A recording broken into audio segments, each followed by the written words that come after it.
Allopathy बड़ी सार्थक हो जाती। जो बीमारियां भीतर से बाहर की तरफ आती हैं वो बीमारियां शारीरिक होती ही नहीं, शरीर पर केवल प्रकट होती हैं।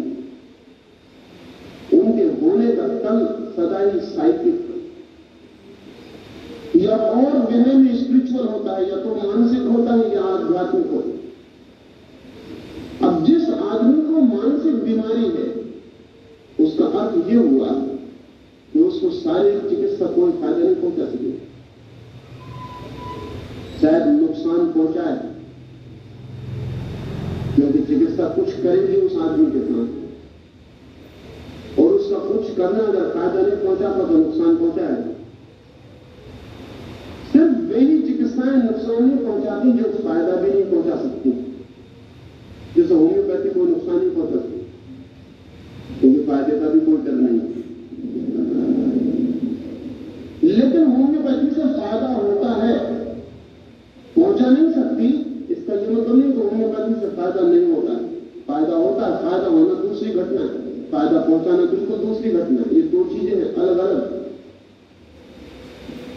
फायदा होता है, फायदा इसलिए होता है कि वो आदमी अगर बीमारी को मनस के तल से पैदा कर रहा है तो उस बीमारी की फॉल्स मेडिसिन की जरूरत, उसे झूठी औषधि की जरूरत, उसे सिर्फ भरोसा दिलाने की जरूरत है कि वो ठीक, वो बीमार नहीं, सिर्फ बीमार होने के ख्याल में